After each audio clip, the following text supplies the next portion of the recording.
Welcome back, ladies and gentlemen. It has been a little while since I recorded anything because I recorded so many that I didn't need to, and then it started raining. And I went out here the other day, and it stopped raining for a day. It was so windy. It was bone chilling. It was like 46 degrees early evening. Couldn't pull it off. So this will be the last recording of 2021. Good riddance, right? My God. But I wanted to do this video on human cloning because I think we need to take a look at what's been acknowledged above board, what could possibly be going on in the background, and some of the challenges of this whole concept. It is very, very difficult, obviously, to find anything that is, secret real information about anything. But I'm seeing this on Telegram a lot. Oh, so-and-so's a clone. Unbelievable. Or even better than that, a robot. I want to start off by just saying, okay, if we have some sort of species of aliens out there that have that capability, one, I think it's pretty clear that we would be taken over a long time ago. Two, there wouldn't be any mistakes, because once you have that level of intelligence, playing the human race any way you want to play them ain't hard, right? And just remember the whole thing about, the military is so far ahead of us that it's, 50, 100 years. Well, I'm willing to bet that that's only technically true in the sense that we are so unbelievably stupid today that if you're one step past a paperclip today, oh my God, you are 50 years ahead of the youth of today, right? Who's innovating? Who's doing anything? Nobody. It's like the youth of today is sort of like Tim Cook is to Steve Jobs, just living off his old accomplishments, can't innovate, has no history in innovation, and so that's where we're headed now, right? Plus, they're sterilizing all of our kids, so boy, do we have something to look forward to. But now the subject of human cloning, I guess we'll split it in two. We'll do human cloning. It won't be like 50-50, I don't think, but we'll talk about this idea of the robotic stuff because, man, the disinfo out there is so crazy. They took one of the famous pictures out there that keeps going around it's a couple Disney Imagineers putting together the first automatrons that Walt had put together. And they slipped that photograph out and they put this, paragraph of BS below it saying that these are the first human clones. And it's obviously a robot. I mean, you can just see the metal enclosure, the lack of a true pelvis. I mean, it's not like it's going to be walking around or anything. But cloning in general goes back a long way, okay? The first methodology, I would say pretty much the first 100 years of any animal cloning or microorganism cloning is almost identical. It's just that as the cells get larger, the techniques by which to enucleate a cell and steal the embryonic nucleus of another cell and inject it into the one that's been emptied out, it just got more complex and more delicate. They use like baby hairs, literally the hairs off a baby's head, to tie little knots around two little cells that were stuck together so they could singe it and pull it and make it separate so they could start isolating. They did experiments where they strangled cells to develop nuclei by themselves, and then they would release this little aperture between these cells that are glued together, sticky together, and lo and behold, the nucleus from like these multiple cells, one of them would then jump into this empty container and then they'd squeeze it off and then go develop the empty container cell. And so it's just a real meticulous way of man trying to take advantage or take credit for what God already does, right? The whole replication of life is happening on God's side of the game. It just is. God being the universe, God being essential intelligence, God being a dude with the white beard touching this other kid's hand, right? Whatever you think. It's the miracle of life is doing virtually all the work, and what you're having with doctors is they're simply orchestrating when it happens and where it happens, where you get in vitro clinics and that sort of thing. So the big thing was this misconception that messing around with freshly fertilized cells of a human being is somehow apocalyptically difficult compared to a sheep or a primate. And at least all my research says it's just devising the best technique to deal with a larger and larger cell. But think about it. What's harder to play with, Duplos or Legos? You know, why are Geritol phones have big buttons? It's easier to play with bigger stuff than smaller stuff. So it is my assumption that technically speaking, it's actually easier to deal with larger biomatter. Let's put it that way. Of course, the big question is why? Why would anyone deal with this, or why would anyone enable the cloning of human beings? Because the real question is, let's say you're this ruling class and you think that that's where this is all coming from. So I think that when we all get introduced to this as children, we think that if Albert Einstein had, left behind some brain matter, of course they have every, smart person's brain out there, that should make you ask some questions, right? If you had his brain, you got some tissue, and somehow you could clone without the fertilized embryo, that you could simply steal the DNA sequence out of a cell and then inject it into something that is in a growing state of living matter. If somehow you could re-energize with a little spark of electricity, which they have done, this dormant protein pattern and get it to dictate how the new cell is going to procreate. Well, let's give it to them. Let's give it to them that they figured out how to take Abraham Lincoln's DNA and get it a new Abraham Lincoln, a physical specimen that's going to be a physical duplicate of Abraham Lincoln. Now, for any of you who've had brothers and sisters, or a couple of brothers and sisters, you've had a couple kids, you damn well know that even though your wife and you, or you and your husband, who made these children, you know that your kids aren't going to be exactly the same. You know that through just thinking it through, time machine travel, there's a Star Trek episode where Picard goes backwards, there's plenty of Twilight Zones, people go backwards, that unless you have the exact upbringing, the exact set of experiences, you're not going to be the same person. And the notion that, hey, here's the deal. Mozart was extremely good at composing music. So therefore, his DNA was predisposed to writing music. Maybe that's true. Maybe that's not. If the soul participates in the consciousness creation of inhibiting the body as a symbiotic relationship, thus creating some consciousness, then you can duplicate that body all you want, and it's not going to be the same thing. The analogy I'm enjoying lately is instruments, especially winded instruments, right? You blow wind through a trumpet and it plays a song if you control it properly. Well, there's a lot of people out there that collect baseballs from famous games, footballs from famous games, trumpets from famous concerts. They just collect heirlooms from society.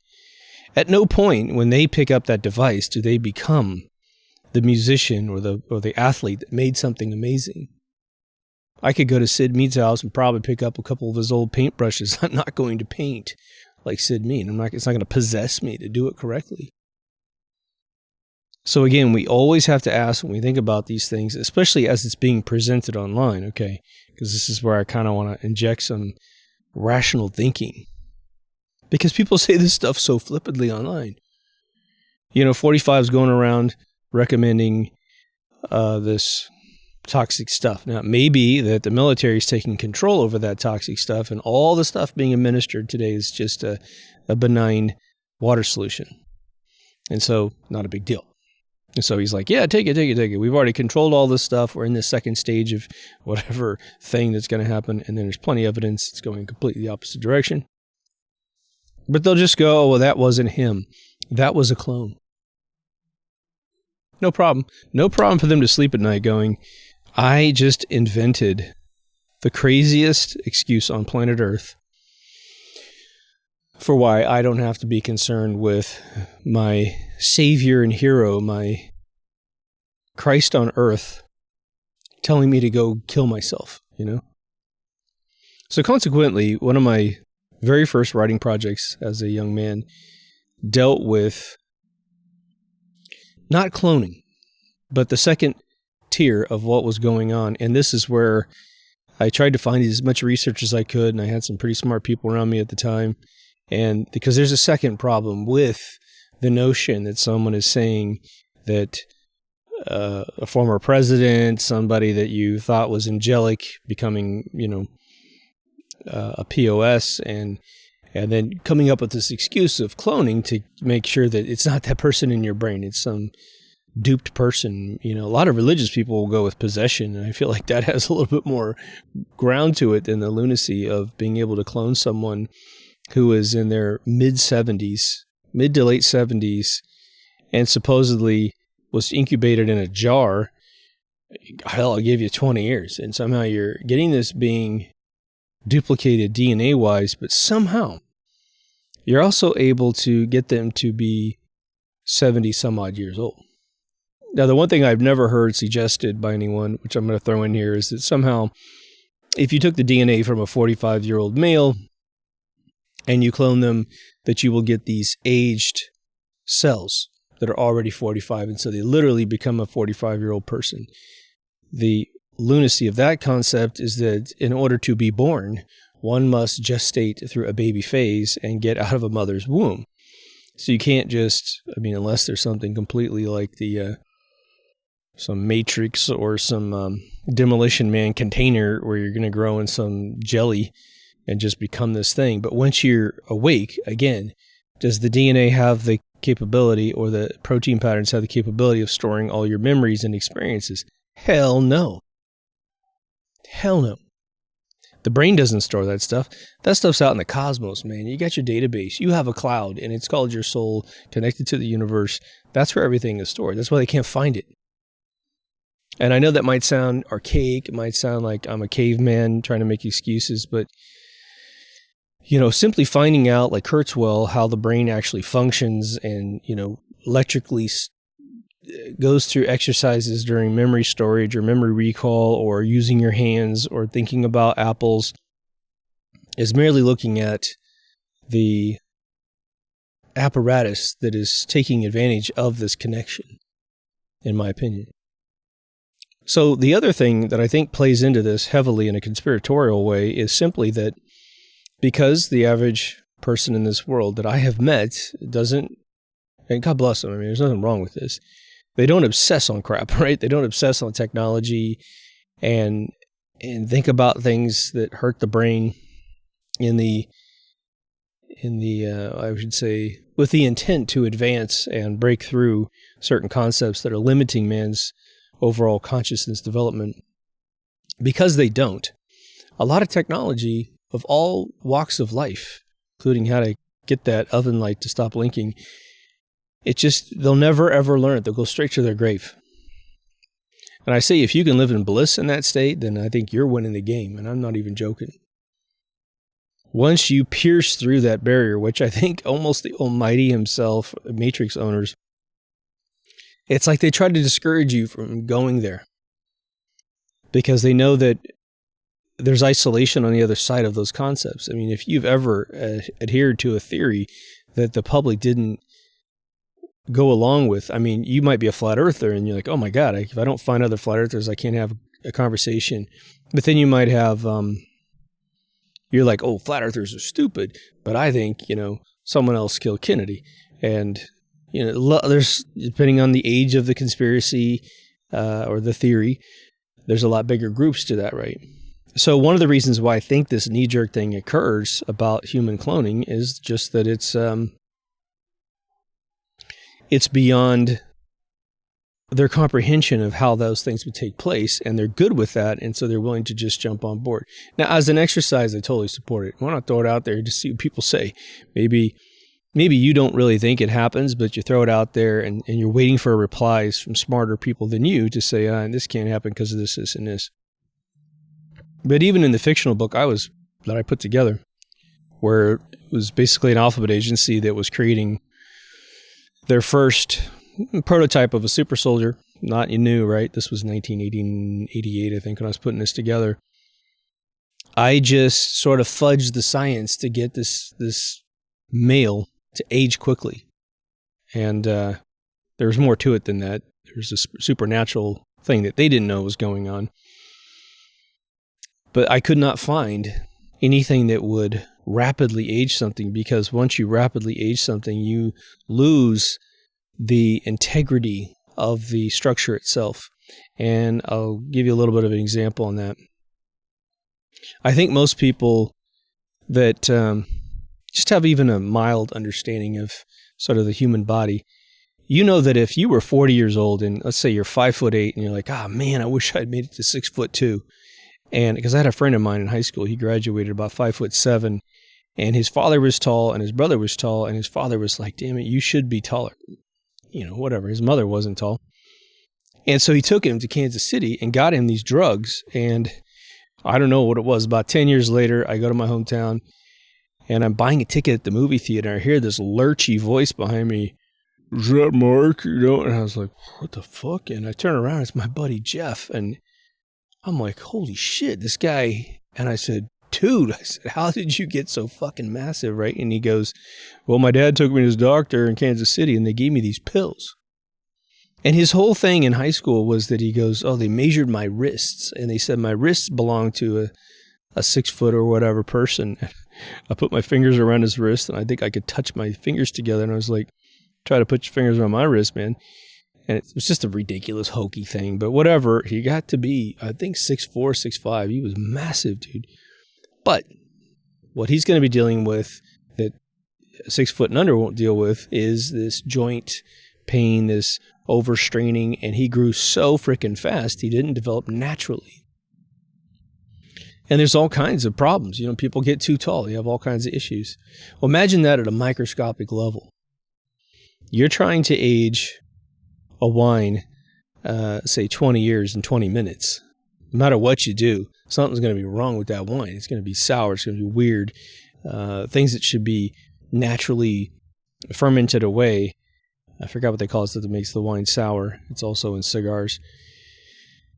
It just won't go away, and it's going to taste sour. It's going to taste weird. And so you will run into anomalies when you try to age things quickly, especially a fetus to 70 plus years old.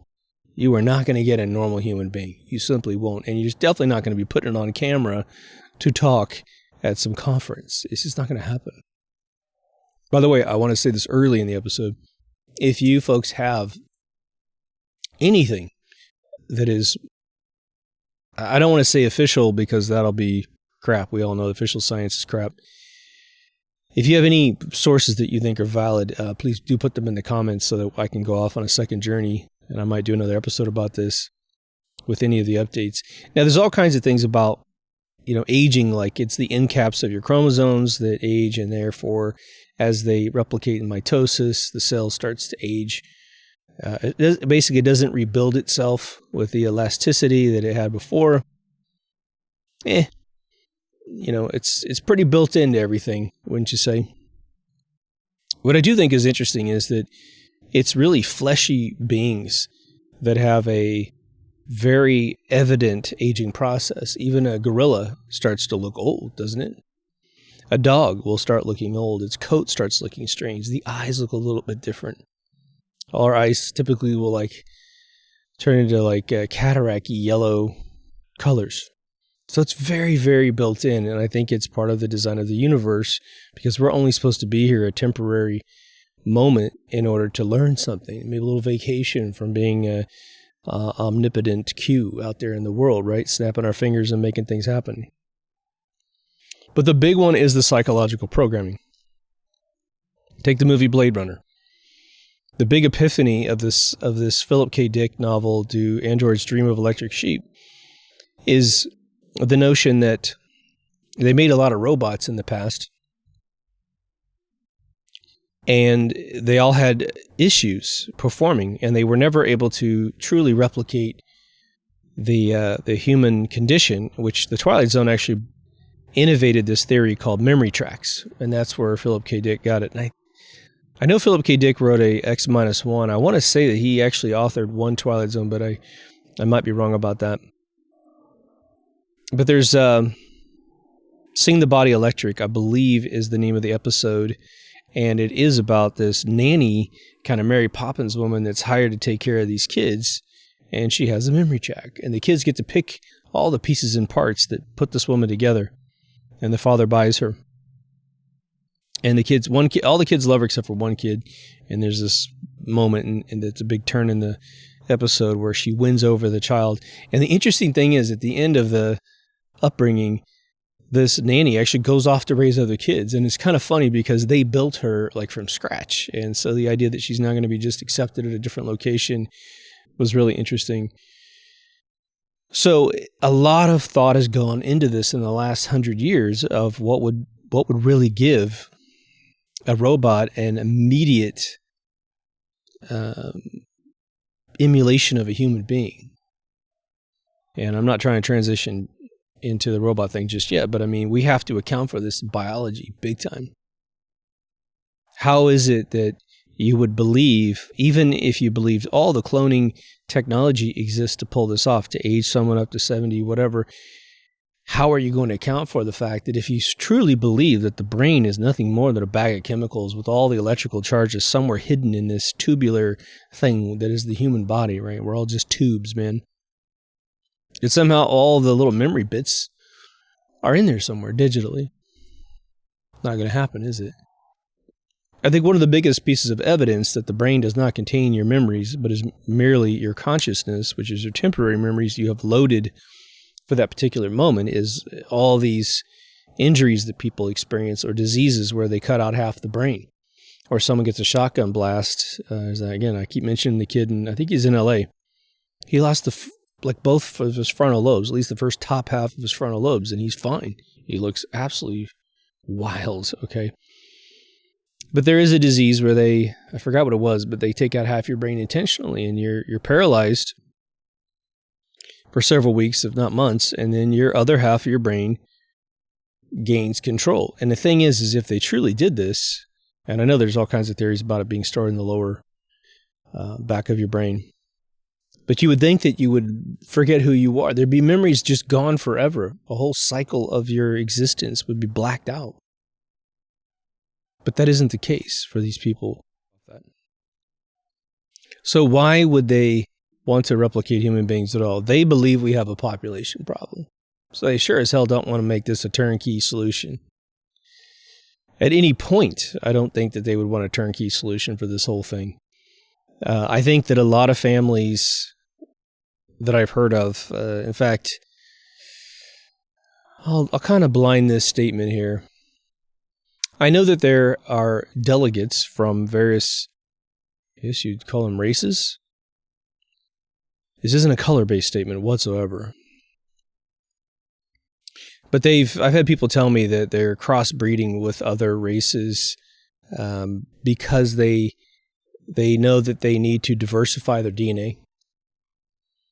And so there's a lot of that in family trends behind the scenes. It's just it's phenomenal.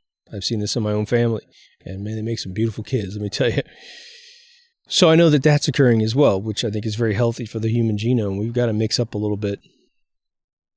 You know, like the big hidden thing about Brooklyn, New York, is that because of the welfare system where all the women are encouraged to have children with different men, and for every baby they have, they get more welfare.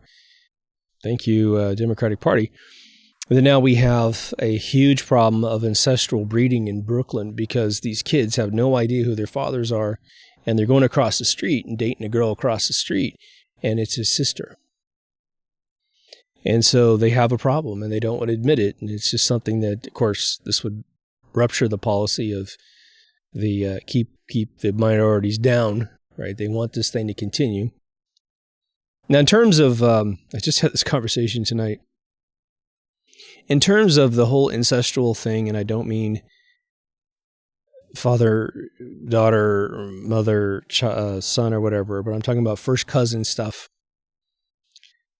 There's a lot of history that basically suggests that, the Egyptians, at least by the time that they were being recorded, perhaps accurately, it's very brother-sister. We know that in Europe, Queen Victoria was a huge matchmaker, and it was based on first cousin relationships in a lot of cases. And I know there's the one family that had a bunch of mental retardation, and if you have any sickness in your family and you were to sit there with your own family, if you had a diabetes problem or anything, it will compound that condition. And that makes sense. But you have to understand that a lot of these families had bred out that kind of stuff through the process of natural selection. And they bred like that, and if you had bad DNA, you just got zipped out of the line. But the other thing, too, is I think, and I will say this over and over and over again, when we started mixing up our DNA around the world, there's this period of repercussion where you do have this, say, 4'8" woman from one part of the world breeding with a 6'8" guy from another part of the world, and you're going to get a bunch of geometry problems. You're going to get bad eyesight. You potentially, that DNA is not going to shake hands as well, because it's just arguing over how big to make all the pieces and parts of the body. And could you imagine getting the 4'8" spleen and a 6'8" guy? It's just, the kid's going to have some problems, right? So there might be this theory that, the elite of the world will want to breed with their own kind. And so they say, oh, grandpa was amazing. Let's make another grandpa. We know he's not going to be grandpa, but at least when he gets old enough, we'll breed him off with this person. There might be something to that. You would want to make sure that your cloning process at that point was spot on. But I think one of the most amazing movies that was made to really demonstrate this is Aliens 4. Sigourney Weaver going into the room with all the incubated aliens that they had been breeding and crossbreeding. And there was all these bad experiments that were going on because they were taking things that weren't naturally together. And we know that they're trying to breed what is it? It was the Island of Dr. Moreau kind of stuff where they've got, put a spider with a human being just to see what happens. I am dead positive, although I have no evidence of this whatsoever, although all the videos that come out where a deformed infant animal that looks like a human face on it, that very well could be someone getting crazy like that. But it also could be that that's part of the deformity. All animals have eyes, nose, mouth, ears. And so as long as they're generally in the location that we recognize the human genome, there could be the deformity is that the skull didn't go out, and so it stays in. As long as it stays flat, it's going to start looking like a human being, especially in an infant stage. So whether or not that's happening, I don't know. When you have it happening in a village in India or some other real remote location in South America, I guess the assertion is that, these German scientists got in there and messed around with things and just left it there, and no one saw these people come in and drop off this hybrided child. I think it's just, it's something that's happened, some toxicity in the world that was perhaps evident there. Just remember, all of the depleted uranium that was sprayed all over the desert from our wars in the Middle East is floating all over the Middle East, but it's floating into India, it's floating into Pakistan, it's floating into China. And so the closer you are to those deserts, you got a bad situation going on there when it comes to the radiation that someone could ingest through their nostrils and then hold in all their cavities, right? I mean, it's almost like everyone east of the Middle East should be taking iodine pills for the next 200 years. I mean, it's really going to be until someone figures out how to clean up the desert, right? If they want to make a robot do something really wonderful, they need to have these scrubbers out there grabbing all that stuff out of the sand. So again, the imperative to actually spend all this money creating all these duplicated human beings when they are trying to get rid of us all, it would only be a byproduct for them. Outside of these, more outrageous suggestions that they're duplicating our celebrities and they're duplicating presidents and senators and stuff to say what they want them to say. It's like, man, you really think they need to go to that effort? We see very human people take money for anything in this world. It is unbelievable. So robotics. How many of you saw Westworld, which ripped off Fallout 4's Institute animation for generating a human replicant, where this electric arm is stitching literally all the muscle fibers on there. They're incubating the bones and then dipping them in this milk, and it's just wild how they did this animation in Fallout, which was 100% ripped off in Westworld. Although Westworld's opening animation is just breathtaking. So the idea is let's just say again, we're hired to do this. We have infinite money. We have infinite technology up to the point of, man's pinnacle discoveries. We have extremely dedicated scientists or what have you, right? And we have to figure out how to build this human being out of artificial stuff. Well, you have two massive hemispheres of accomplishment that you have to do. Now, I understand that when you look at Boston Dynamics, a lot of you go, well, that's just what they're letting you see. And I can't disagree. But on the technical side of just creating a frame of a human being that is capable of dancing, singing, walking, skipping, negotiating the chaos of movement. You're in a crowd and everyone's pushing you around. You don't fall on the ground and just start going in a cycle. The human form, you have to understand, is so beautifully balanced. It is utterly crazy. And you might say, well, yeah, and all we have to do is copy the human skeleton, and then we have this beautiful balanced chassis to put everything on. And you might be maybe 10% correct on that. But the other 90% of this game is all the muscle tissue on top of that is in this infinite synchronization with the God-given programming of our body's DNA and protein patterns, right? And that is going to take, a very, very long time, even with some sort of machine learning. But the big thing that's part of this theory is that they're saying that these robots exist and that they interact with us at the closest level. I mean, they're saying that, TV announcers are robots. They're saying that athletes are robots that are announcers as well. And there's this weird phenomenon out there that I will acknowledge where they film these people staring. And it's really strange. They've done it to Shaq. They've done it, I'm not a sports guy, but lots of athletes just sitting there staring before they go on air. They're just standing and staring. And man, they don't move a muscle. And sometimes they're getting their makeup put on and what have you.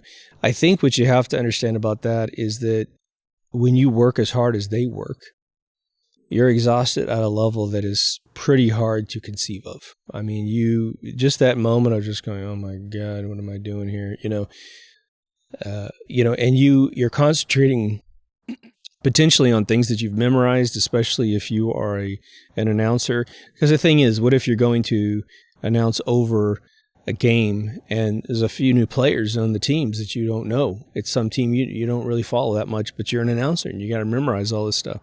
So there's a bunch of that. People don't understand, the rock star life, which is pretty much a politician's life, and which is you're always on the road, you're always in front of a camera, and people are telling you what to do 24/7. And you're just trying to get a moment's peace. So that's how currently I'm definitely interpreting that. But again, this idea that the flesh is so perfect. What's funny is we have tens of millions of 3D artists out there now They're taking classes all around the world. There's all kinds of forums online. Instagram has tons of accounts. You can look at people who specialize in creating the human form. That's what they study. And even though these kids have infinite hours, they're unbelievably creative. They've got just unbelievable technology. And Unreal 5 has a human generator now. Blender 3D has a new human generating plugin. Everybody does. You still have not seen a human being on camera that doesn't have an anomaly, a big one. And that's CG. Okay. That means that all that underlying technology is not required. It's all virtual. Now, deepfake is slightly different. Deepfake is getting pretty good, but that's sort of a parlor trick of using existing human animations to then overlay another skin on top of it and get it to move pretty good. That's the best I've ever seen. But there's a reason why Hollywood hasn't really used it yet, because it's requiring kind of a platform of someone else's performance, and there are anomalies with how close you can get to the face.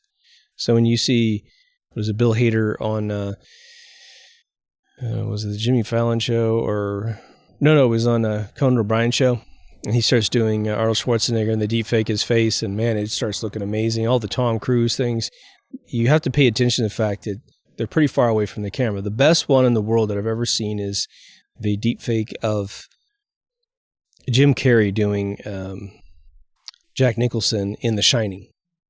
And the real thing that's amazing about that is not just the face, which is phenomenal, the inside of the mouth and all this other stuff when he's yelling and screaming and all the eye movements, but it's the ambient lighting that matches the room that's shining on the face. That probably took them more time than skinning the face, and both of them probably took an eternity. So just totally impressive, right? But if you started zooming in, you start seeing the seams of where all that stuff's being blended on. It's not like they couldn't spend a year getting that done. But we're talking about real-time robot right in front of your face, and the flesh, the pores, the moles, the eyeballs, everything has to be utterly perfect and in sync.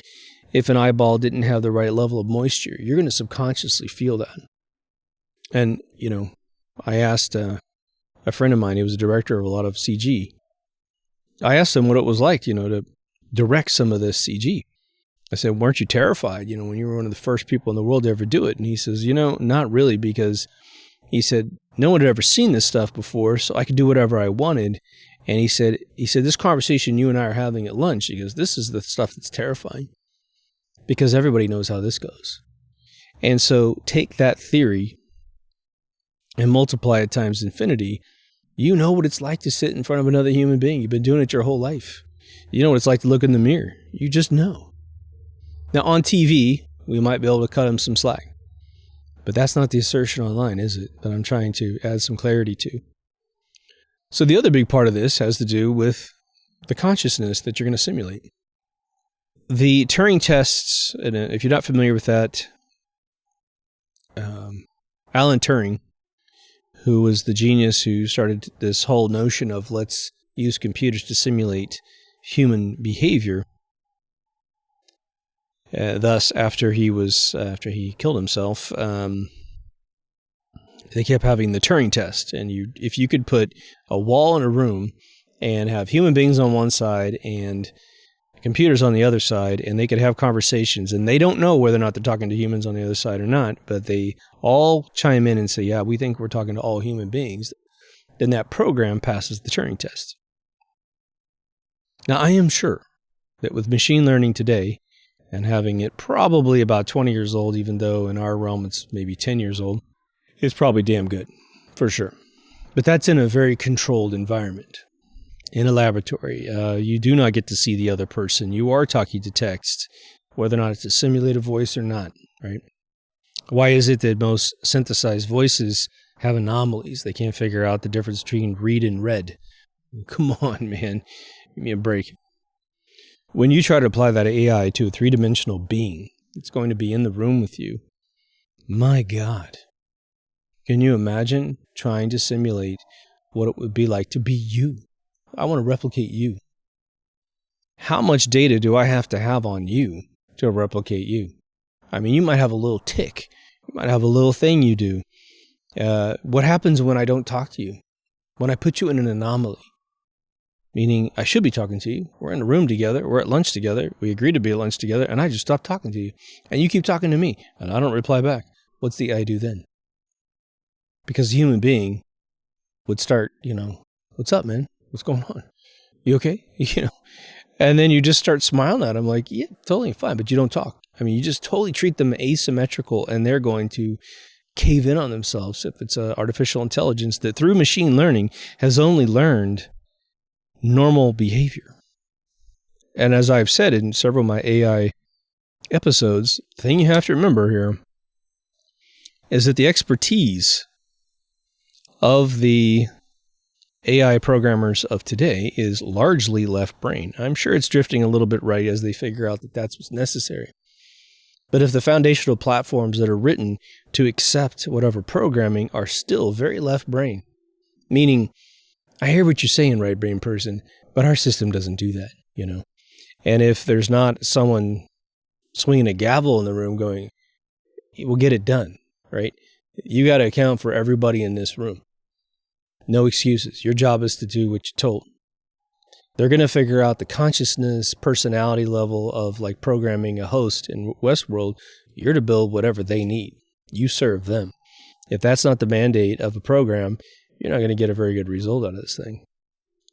But let's say that someone came up with this objective, because I'm sure they have somewhere in this world. And they do have some hidden laboratory in a mountain, or, it looks like a shoe shop or something like that. How long is it going to take man to understand man well enough to write programs to even account for all the tiny little things I just said in this episode? Teeny tiny things. It's going to take longer than we have had silicon chips, okay? It is. And as much as you might be able to use tools to speed up the process, it's still going to take a long time. And the reason why is the implementation is through the vessel of a human being. So this computer's shaving off maybe 100 years of your thought process. But when you get down to it, you're like, what do you mean the answer to life, the universe, and everything's 42? What the hell does that mean? Well, 7 million years later, I'll give you the question that you couldn't seem to come up with. Douglas Adams nailed it in Hitchhiker's Guide to the Galaxy. Idiots built a supercomputer and asked it the question of life, the universe, and everything. And it thinks about it for 7 million years or whatever, right? 11 or 7 or something. And it says 42 at the end. You're not going to like this. Oh, we must know. You're really not going to like this. The answer to life, the universe, and everything is 42. That's how it could go over and over and over again. So it is going to take an army of human beings dedicated to this, being the brightest, most creative thinkers on planet Earth's history of human beings. I know that Plato and Socrates and all these other guys are revered for being the smartest men that ever lived, and maybe they were up to this point. Certainly can't be beat by anyone alive today, let's just say that much. But you take your smartest people you can name on planet Earth, and one, do you think they exist today? What educational system would ever craft that kind of mind? I would say none. Okay. It would only be the individual maverick that's going to go out and educate themselves, some Kenneth Burke genius or something like that, right? But it has to be correlated, cross-referenced, put together into a workable model. And I will tell you this, just being an engineer myself, I'm the type of engineer that always does it to the best of my ability and does it right. Meaning, if I write a platform to handle what I think are the problems, and I get halfway through implementing the solution through my platform, and I realize, oh my God, I completely got this thing upside down, sideways, whatever. This big piece just won't take the data I need. And it's going to mean another 6 months to get it right. And why do you think the intro's taking so long? Because I want it to be right, I will go and I will just, new file, and I'll write the code properly. I'll get it done correctly. Well, now, could you imagine that there is no choice? Because simulating the human form is going to require absolute perfection. There's no other goal. Well, it kind of works. Kind of gets it done right, Hey, if you want to put some off-world robots to go dig out mines and stuff, because you can't build robots to do it. I think that's the funniest thing about Blade Runner. then sure, fine. You have a bunch of weird sociopathic robots doing whatever they're doing, hopefully by themselves, studying human beings, and get work done. But as long as you want them to be your politicians online, just because they say something you don't like, I mean, isn't that a phenomenal, just, I don't know, like mindfuck? It's somebody who can't deal with the fact that their Lord and Savior, who is not at all the Lord and Savior, might be the Antichrist, is starting to say stuff that they hate. But in their brain, they sold themselves this bag of goods, right? So they're in this Kubler-Ross denial phase, and their solution is to say it's a clone. It's a robot. How much do you know about technology? Nothing, but I know, man. I just know. My guy would never say that. We talk about cognitive dissonance, but oh my gosh, think about how deep that one goes and how instantaneous that goes.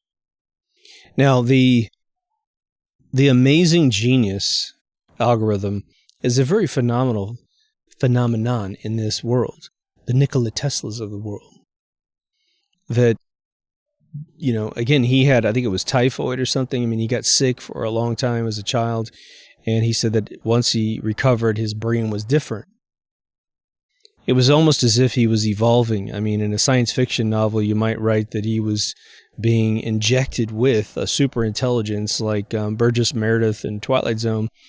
And it made him sick because his DNA was so tattered from this reprogramming that he's going from a human being to a fifth element, right? His DNA is getting denser and more intense. And so as he healed up, he became this genius. And then there you go. He goes off and he can just see alternating current. He can see ethereal currents around electronic components. So he can completely understand how to refine resistors and capacitors and coils and all that good stuff, right? So we have institutions in the world today that harvest geniuses, and that's what they're looking to do is to find your total genius and pluck them out of the world and employ them, and to get the ones that are dangerous, but they sort of lack that right brain, I would say. They keep them inside the institutions, make them feel intelligent, put them through some exercises, maybe get them to invent a couple of things they don't even know they're inventing, and then harvest out that knowledge. But to keep them controlled and keep them identified. And if any of them pop out of that left brain execution of intelligence and start creating something with the right brain, well, they're already captured. They're in Mensa, they're in Prometheus. And so the second they show promise, poof, they're plucked out. They go work in S4 or whatever, right? That was the big part of Bob Lazar. The fascination that this guy, who's obviously a genius, I mean, he is beyond brilliant. I think he should be a science fiction writer, quite frankly, because his stories are, in a lot of ways, very, very believable. You know, he could be legit, and the only way I could make that guy legit in my mind is that his backstory was inserted into him and he's unaware of it. The idea that he had a degree from Caltech, that he had a degree from MIT, but he has no memorabilia from either location. Nobody in his family knew he was going to college at all. None of his friends knew he went to college at all, right? No one visited him at those locations. You know, if you went to college for 2 years in Massachusetts, but you're from California, I'm pretty sure that your family's going to visit. You're going to come back and you got an MIT shirt on and you're in a photograph and someone's going to say, oh, well, here's a photograph of me wearing my alumni shirt. No, none of that. Just a bunch of claims that don't make any sense. They don't make any mathematical sense with his age. At the time he's supposed to be getting these dual degrees, he's writing a piece of software for a whorehouse so they can check all the license plates to make sure one of them isn't a cop. You know, it's like, hey, got no judgment on that. That's fine. That's pretty creative and cool. But you're not some dude from this other place. But you could be a genius and still be able to handle the theory of antimatter engines in some sports model UFO. But why add all that other crap to it? You're just smart. You just figured it out. Everyone else needed college. You didn't need college. You figured it out. So then let's look at the logistics of either one of these theories. One, we have the straight up logistic of how much research and standing on shoulders would it take to just come up with the base science to do any of the things that we've discussed in this episode. I don't know, 100 years? Because it's going to start off super slow. It's going to be some weird doctor somewhere that pitches some Rockefeller on the idea or someone with some big money.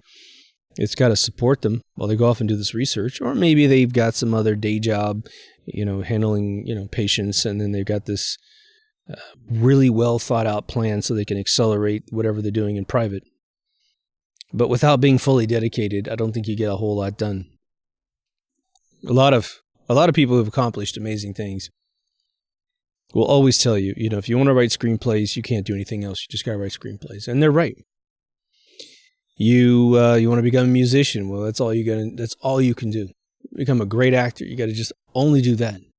But all of us know now, as the pressures are on, unless you're living with your parents or a friend who's willing to compensate you in every other way, putting food in your mouth and everything, getting you from point A to point B for all your auditions or whatever, it's kind of impossible to. You got to do 10 things at once. And so we have to look at the attrition of all the obstacles against the research group to pull this off. So we have to pretty much lean on the notion that there are these secret groups out there that are well-funded that are doing this. But how does funding work? Well, for those of you who have borrowed money to create something, especially inventions, meaning it doesn't exist yet and they're funding you to create the invention, and the only thing you have is your backbone is a promise that you think you can figure it out, well, you have a timetable on your back, big time. And when you're a researcher with a timetable on your back, this is where we get things like Higgs boson particles being discovered just because the press wanted it to happen. It's all bullshit. But you can't bullshit the end product, right? If you need to create a cloned human being that was born 10 years ago and is now 76 years old, so he can copy the look and feel of a president who's got aged skin, he got fat in all these different places and weird hair and stuff, and artificial hair moved around his head and stuff, then you got a lot of work on your hands, right? A lot of work on your hands. So things pretty much, if they went perfect, logistically speaking, I think 100 years would be just light speed research. Look at the possum right there. Check that out. I think the backlight, even though they're pretty much blind animals, maybe it helps them figure out where the hell the food is. For those of you who can't see it, I have possum in the video here. So then we go up to the robotic part of it, which I don't know.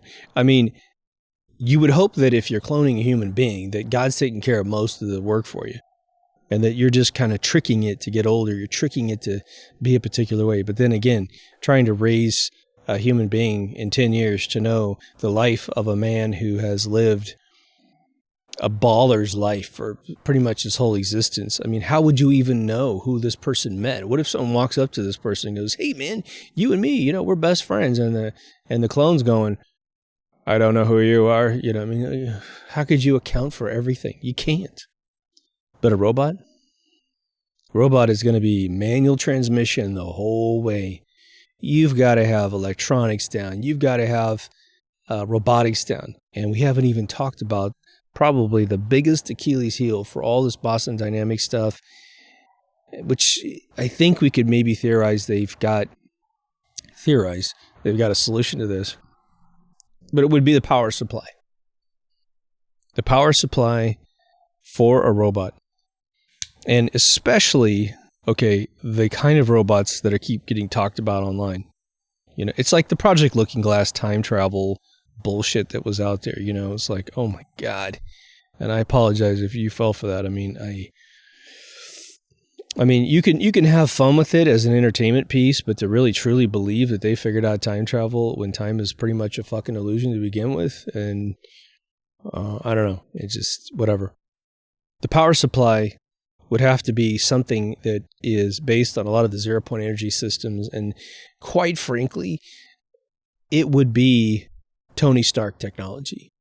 Some centralized, infinite power supply that is going to, it has to be infinite, because these individuals that are being accused of being robots are out there in front of tons of people for hours and hours and hours, days and days and days. And so it would be, what are they going to have, like some Borg recharging station?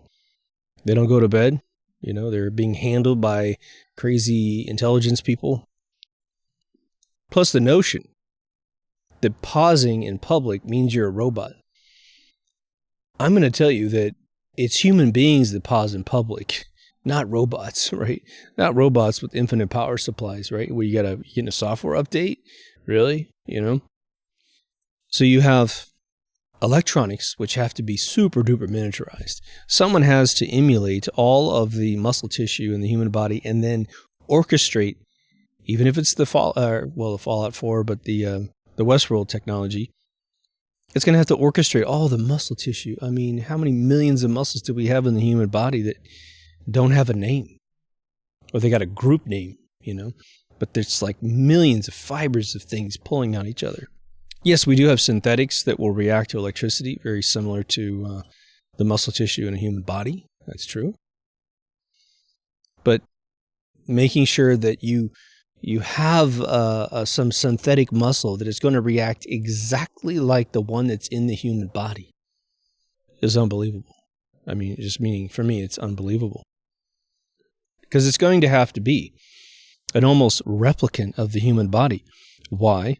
Because if you have any servos or anything in the human body that is related to the Boston Dynamics technology, then the being is going to make a lot of noise that a human being doesn't make, even if it's just this little squirty noise here and there. I mean, could you imagine that? That's, you could write a whole sci-fi, novel or TV series based on this episode alone with all these anomalies of like, it'd be like they just kind of squirt every time they take a step or something, right? Then you have, we got power supply issues, architectural framing issues, we have muscle tissue issues, you've got to create a fake epidermis, you've got to have hair that feels like human hair, looks like human hair.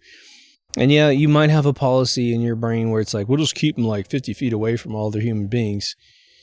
Every cell phone picture and all that stuff, I don't know. It's a huge logistical thing. And then you have this gigantic mountain of code that has to be utterly perfect to make sure that all of this orchestrates in both an autonomic standpoint of breathing and all these things that happen automatically, but also run all the processes for taking in data. Remember when 45 was on stage and he was just campaigning before he got elected, and that guy jumped the fence and ran after him, and all the Secret Service dudes just, I thought it was actually kind of weird how they didn't really seem to have a plan to protect the number one guy that well. But anyway, you got a robot and they're sitting on all this stuff where it's like, okay, just don't ask him any weird shit. He's going to go do this interview on this show and we got all the answers programmed. But, I'll say this much. If you had to create a replicant of Al Gore, you'd probably be not too challenged. If you want to create a replicant of Tim Cook, probably not a challenge. These dudes are so static and just so, I'm Al Gore, But 45, oh my God, the amount of anomalies and little things that he's doing constant, all of his facial expressions and stuff, you could probably put a couple dozen in the program. But that guy is the most chaotic human being in public. He says the craziest shit, he's witty. You're going to have to put and he's witty based on like what someone's saying. I'm not saying he's nice, but I'm just saying you're talking about level 11 out of 10 that you're going for on this big public display of things, right? So let's ask the question. Will we get there? Will we get there? Well, here's what I don't understand. Because this, you've seen all these science fiction shows, Logan's Run, just a litany of them, where procreating is gone. The Borgs don't procreate. They don't physically get together and copulate. They grow everything in a chamber, and it's I don't know why that's so alluring to human beings. I think it's just almost a horror story, But if there's one thing that those folks like to do is screw, right? Probably more your kids, but they like that whole process. So why would they be trying to perfect the technology to get rid of the one thing that I think they like to do? Only Prince Andrew's going to be into that, is he? So I don't understand a future where cloning would be the desired thing, except for some of the science fiction novels or shows on TV where it is, we are biologically selected for each other. We are the tip of the iceberg when it comes to neural net density. And so our brains are just genetically bred to be the most productive people out there. Because once you isolate that DNA, okay, maybe you have a little bit of cloning in the future to get that race set up where you're just dishing them out left and right. You still have to have a female host, as far as I know, okay?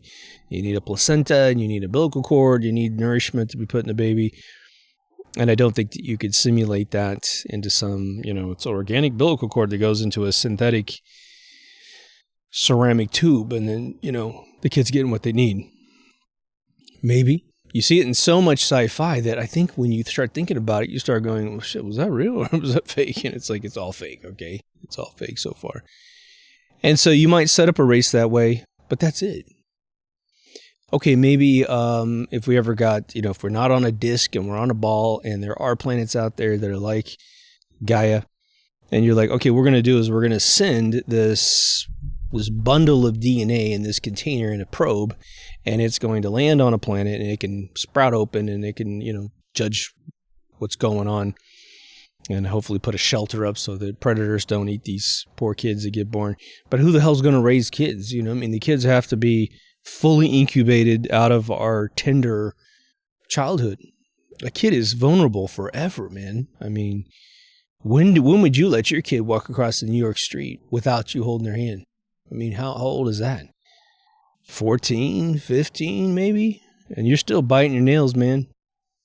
I don't know if it's a deal where they're trying to, I'm making all this up, but protecting humanity such that we do have, just in case a catastrophe happens, there's somehow some females around to operate the machines to put these embryos inside themselves so they can carry them.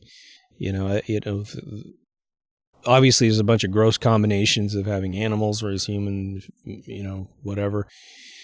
I do believe, through my own experience, that when a woman carries a baby, she inherits attributes from the father.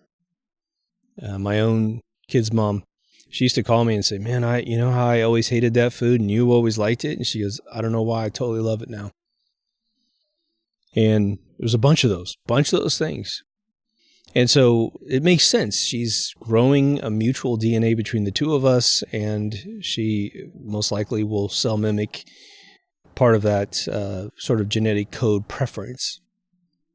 Whether or not our souls truly touch, like the Hindus say, maybe, don't know. Now, the robotic side of things, I think there's a lot of evidence that this is where it's going. And I think in the next 50 years, pending some apocalyptic thing that's even worse than what we're already dealing with, they're going to keep humans around. After we're, dodging all the propaganda medicine, if you're willing to do that for the entire stay and somehow you avoid being exterminated because of your mental acuity, meaning you understand freedom, or you can talk your way out of a bad situation, there will be human beings after this phase, right? No one seems to be doing much about it, so we got to start dealing with what might be coming up here. But I'm going to tell you, without a smirk on my face, THX 1138 is your future. The first feature you're going to get is Rollerball, where all the corporations run the world. And if you haven't seen these movies, I'm telling you, this is not an entertainment experience for you necessarily. They're two fantastic movies, Rollerball being way more interesting for the average commercial audience of the 21st century. But THX 1138 is where we're probably headed within 100 years if these psychopaths continue to get their way, which they are categorically getting their way right now. And if you haven't seen this film, it is all based on the robotic police that control humanity. Humanity has been torn down to a complete fascist world to eliminate competition and a feeling of haves and have-nots. So you have everyone dressed in a white robe, kind of white cloth. They're all bald, so there's no hairstyles that anyone can be concerned about. So I'm getting gusts of wind. I want to make sure it's not a rainstorm coming in. And they have these monotonous jobs. They wake up, they take some medicine, they go to work. In the movie, I think he's making plutonium. It's the long rods through a window, and he's mixing, the various isotopes together. We don't do it that way anymore, but it was made in the 70s. It's George Lucas's first movie. He did it as a student film, which I would love to see the student film. If any of you know that's out there, do let me know. But then they bankrolled the whole thing, and Robert Duvall is the main character, which, he got an Academy Award for Apocalypse Now, man. He was in the movie like 18 minutes. But it's an interesting story about him realizing where he is, and it's sort of a Logan's Run, but very, very serious drama and not kitschy at all. And George Lucas got a chance to kind of redo some of the scenes in the either early this century or late last century. So anyway, these cops look like California bike cops, all dressed in black. They have the white little cop helmet on, and they have these silver mannequin faces, which also sort of keeps it down to there's no expression of fear on their face. They just do what they do, and they're just robots. And they have these cattle prods. So they're like nightsticks, but they got a prod on the end with electricity. And they do have nightsticks. They do beat you with them as well. And that's the entertainment at night, is you watch movies of them beating the crap out of somebody in a room. Never fatal, just punishment, right?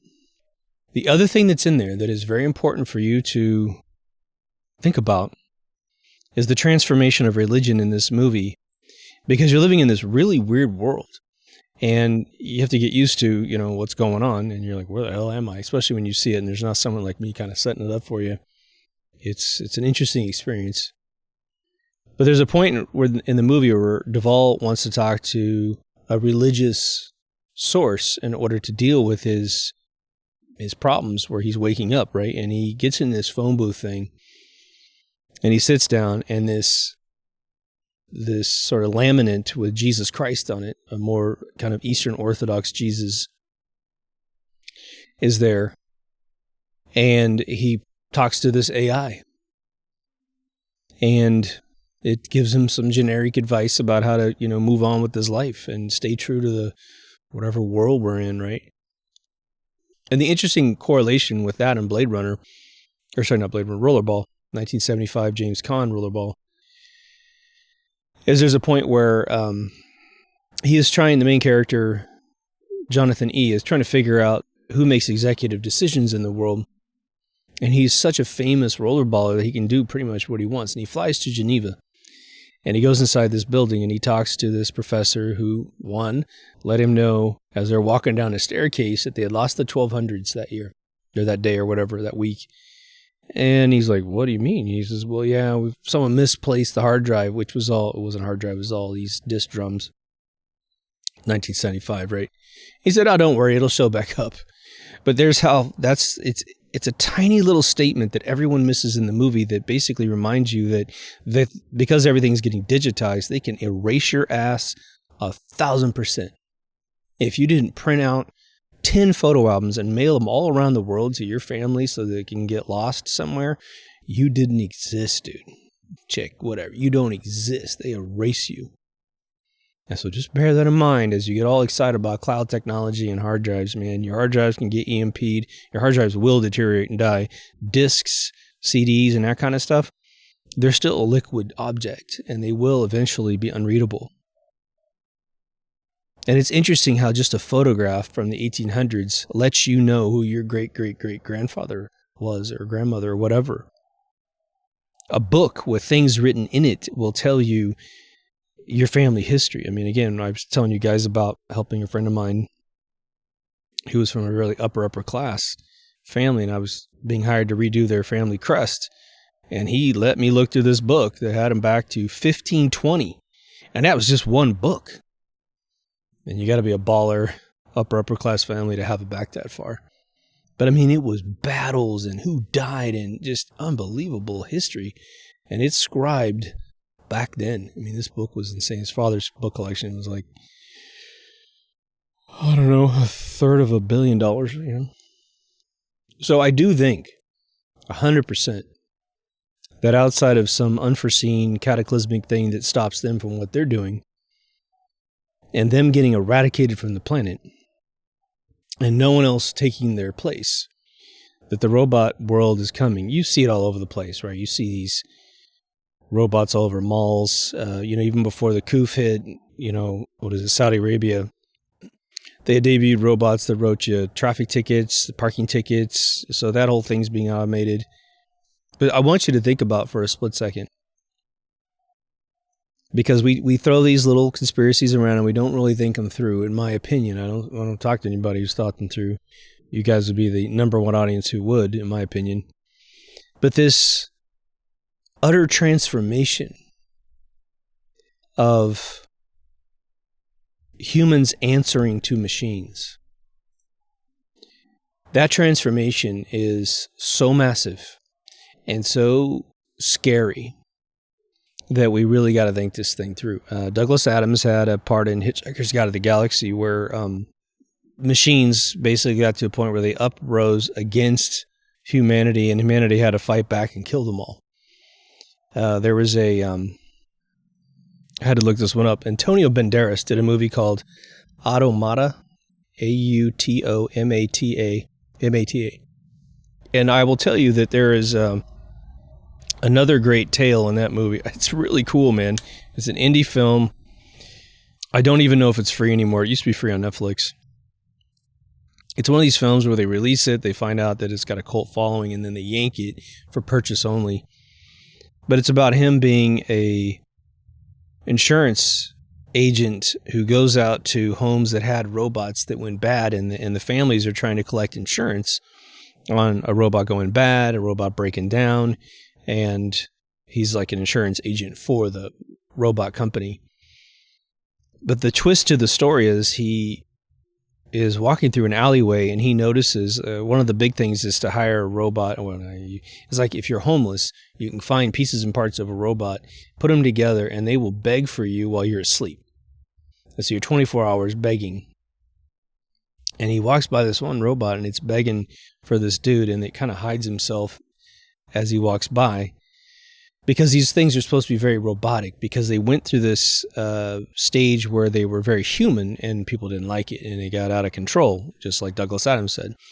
And so all the robots have been killed down that were human, and now they're very, task oriented. And so this begging robot, I think this is the way it goes. He walks by and it kind of looks at him in a way that they just don't do. And he's very apt in robot programming because he's an insurance guy for a robot company. And he looks over and he's like, did that thing just look at me? And of course, it's hiding itself. And he's got to get to where he's going. So he just kind of walks by it. But he ends up unraveling this mystery, which you want to watch the film to solve the mystery. But it looks like somehow that programming that used to exist is still around somehow. And so he starts exploring that. But the climax of the movie, which it's an indie film, so I mean the budget wasn't insane, but I have to say for the money that they put into this thing, which is probably very little, they did a wonderful job, man. It was just amazing. But there's some epiphanies. I don't want to ruin them for you, but there's some epiphanies about the relationship with man and these robots, and that transformation of man answering to robots. And I can't say anything else. I don't want to ruin it for you. But it's cool. It's going to get into that deeper thinking and try to realize that there is a deeper story to any of the action that you're seeing. And I think you'll come away pretty happy. And I think the other thing that is sort of imperative with mankind, and especially those of you who are younger in spirit, and you got enough energy to do this kind of thing, if this subject plagues your mind, even as just a pure curiosity of wondering where man will go and that kind of stuff, do some research in it. Do the official science research, right? Some of the nice things, and don't worry about the rumor research, right? Well, the rumor is this thing can do this thing. Well, whatever. If you don't see it, it doesn't exist, right? Rumor mills are huge for like the defense. The DOD, right? The DOD says we're 50 years ahead of you. We're 100 years ahead of you. We got flying spaceships and all this stuff. Maybe they do. I don't know. I still haven't seen any evidence other than the Tic Tac and the gimbal, which I think is 100% theirs. But that's not terribly, it's very impressive, but it's not sci-fi just yet. Even though I think they are sort of priming the pump for the invasion thing. I really think that Don't Look Up movie is all about priming the pump on that one. But if you can get China scared that you have more technology than them, well, that's a weapon, right? And believe me, China's playing that game too. Everybody is. But get into, if you want to get in the cloning thing, you'll be pretty, I think you'll be pretty bored pretty quickly in that cloning has been around for over 100 years in various states. And when you see the absolute repetition in technique, it will be very evident to you in just a minor hours worth of research that cloning a human is not a big deal. It's just not. When you look at all of the meticulous devices they've had to use to clone, single cell creatures and salamanders and bunny rabbits and that kind of stuff, the larger the cell, the easier this experience is, at least on one logistical level, right? But do take into account aging up if you're really worried about anything, someone imitating your friend or a politician or a celebrity or something. I don't know of anything that could do that and keep a stable being at the end. You just can't do it. The aging thing is in the DNA's hands, I would say, of God, at this stage of our understanding of it, right? But in terms of the robot side of things, do some artificial intelligence research, do some machine learning research, do research into Boston Dynamics. The funny thing is, too, even just creating sort of convincible facsimiles for amusement park rides like the automatrons from Disneyland, you did have a lot of research go into how to do that. But then the entire platform of that technology could never be used because it's a bunch of servos and hydraulics and all kinds of stuff, right? And I'm willing to bet I've never been at a Boston Dynamics demonstration personally. But we see these robots jumping around. It's pretty scary, right? I mean, they're definitely designed to climb in your house and kill you. That's basically what it is, right? But how much energy they expend in doing even one of the demos that you see in a warehouse, I'm willing to bet is, if it was demonstrating in front of the camera for, say, 60 seconds, I'm going to bet that 10 to 25% of the battery's done, if not 50% of the battery's done. Even though to you it looks like it's infinite, those demos don't go on very far, or very long, I should say. That's why most of the early demos, you see the giant cable coming into their back because that's the power supply, among other things, right? And the other thing about that technology is, because a lot of friends of mine, we joke, we got to figure out how to knock these things out, if they're coming down our street. Chances are, again, if they cut power, you got nothing, man, but maybe a sledgehammer. That's about it. But because these units do operate on massive miniaturization of components, right? You have resistors that are microscopic little chips. The vulnerability of those machines to EMP is probably off the hook. And they could Faraday the container quite a bit.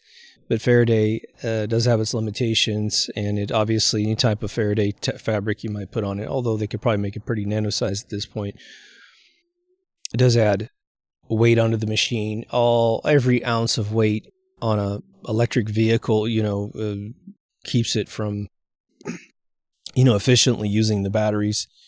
So we have that kind of thing. And then there's just the programming. But again, like I always say on the show, I said this back 6 years ago, the AI they need to take your neighborhood over, well, that's already been programmed probably 30, 40 years ago. Use device to discern human tissue through some thermal scanning of a house, and then just use your 20 caliber gun to shoot through the walls and liquefy the person. You'll be inverted in a split second. Your body will just simply cease to exist. So that's all you need. I mean, they don't need to convince you. No one's going to spend $1 billion to trick you out of your money with the robot, So anyway, let me know what you think. This is something that's just being thrown around online. And I would say out of maybe 100 replies to a video of their hero not being their hero, you might have three people. But what's really funny about the way that these statements are put together is that it's pretty matter of fact, it's a robot, that's a clone, it's like, okay, which one, because it's totally different technology here, right? And the other funny one, I just think it's so silly, is that it's conceivable, okay? It's conceivable that you would have a look-alike, pretend to be, say, maybe the current president of the United States, because what they're doing is taking all these photographs of ancient poopy pants Biden, and they're showing it to you like in a collage of 4 pictures, right? He's almost 80 years old. So 80 years of photographs, right? They'll take a picture when he's 30, a picture when he's 40, a picture when he's 50, and go, see, this isn't the same guy. And it's like, oh, really? All right, professor, why don't you go pick your favorite celebrity who made it to 90? Maybe they're even still alive. And go pick out all their old photographs and do one of those little collages and tell me that they didn't totally change what they look like. I grew up in a little tiny town, like I always say. And my parents always had, mentors of theirs that were, probably even in their 70s and 80s when I was a little kid. But I remember very distinctly, we had this one couple. I got to ask my parents what their names were again. But they were just sweet on me. They just loved me to death. They had their own family and stuff. And I remember going up to the mantle of their fireplace. And there was one of those dual frame photographs. The husband was on one side and the wife was on the other side, right? And super handsome, super beautiful couple, man. Just, she was hot and he was handsome. And I'm looking at these and I'm a little kid. So in my mind, they've always been that way. And, when it rains in my house, it rains in grandma's house, right? And so I'm looking at this picture and I said, who's that? And they said, well, that's us. And my mind was just, poof, what? And so obviously they looked nothing like their old photographs. So I just want to inject a little bit of lucidity. I don't think you guys necessarily need it, but as you deal with this information around you, sometimes people get really good with Photoshop. I mean, what was it? It was, I saw another collage today that Tom Hanks must be like 200 years old because they kept taking photographs of other people and they just do this morphing between, 2 photographs and they show you the sequence of 4 photographs where he's morphing some Rockefeller's face over to his face. See, he's this guy and that dude died like in 1925, as an old man. It's just absurdity out there. And if we don't sort of put some counteractive medicine out there to just get you to, one, look right past it, like whatever. But it will also allow you to see as a human being how fucked up the world is and how fucked up people are in their brains and how it's a spreading disease.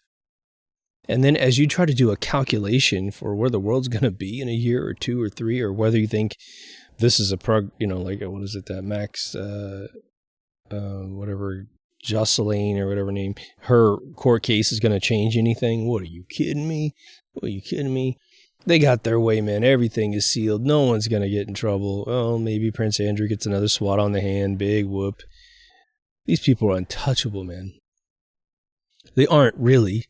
But if we don't convince the masses that they're a lot more ants and grasshoppers, then whatever. You're on a jet that's being flown by, I don't know, a chimpanzee. And so you can't go anywhere. You're stuck in the fuselage, man. And so if you don't get rid of that chimpanzee out of the front room, it could pull your arms off with his technology. Then you're going to have to trick him. You have to trick him. Give him a banana, So anyway, I know you guys feel me. Well, I hope next year is better than this year. Man, it has been a weird ride. I got tons of episodes still in the queue. So if you haven't been to deepthoughtsradio.com, because of January 5th's update on YouTube, you want to make sure that you've got that bookmarked. I am going to be, like I said in a previous episode, and this may not even get aired. This probably will get aired after the 5th. But if you see a bunch of like the special reports that are current event junk getting removed from the channel on YouTube, still be on BitChute. That'll be like the archive. I think that Odyssey copies YouTube. I think it might, if I delete it, I think maybe it gets deleted over there. I'm not sure. But anyway, if you want to go back to that old stuff and listen to yesteryear stuff, go ahead and knock yourself out. But I don't want to have old crap getting us in trouble when it has no value to you whatsoever. If I had my way, I'd be making these kind of episodes every day. So anyway, go on the website. It's got everything you need: audio, video, social media. Again, we have more alternate social media than official social media, so don't worry about that. In fact, we technically have more alternate video sources as well. We have an all-new remastered Season 1 on a different channel, so get over to that if you want to see the first season. Again, I had a bunch of copyright strikes because I used my proprietary music, and so I just retired them. You'll find a couple, in fact, you'll find a couple still alive on this channel in private links. So if that happens, like 26 is still on this channel because it got viewed a lot, and it's directly linked from a bunch of websites. My first moon hoax episode. So anything that had over like I think it was like 4,000 views, I left it in a private mode. But they're all remastered over on the other channel. We have a store with some fun shirts. And obviously, I've knocked down the prices of the shirts a lot. I mean, it's crazy. Like if a t-shirt were to cost you $24, they wanted me to sell it to you for $30. I mean, a t-shirt. I do only click the options for the highest quality stuff because they tell me what quality it is and that kind of stuff. But at a $24, I make $4 maybe. So just so you know, I'm not trying to gouge you with that stuff. That's just the print on demand cost of doing whatever it is. I do need to research another store to see if I can knock it down, but I'm willing to bet they keep their prices the same as everybody else. For those of you who support me on Patreon and PayPal, thank you so much. You make the show happen, as I always say. If you do join up to that, you get the episodes before everybody else, and you will have access to me after a couple donations go through. I have to say that so that people just put $1 in and then walk away. Don't get a private chat with me otherwise. But I've had a great time meeting you folks. It's been amazing. And you get in the credits if that's important to you. But anyway, take care of yourself and someone else, and I'll see you in the next Deep Thoughts. Over now.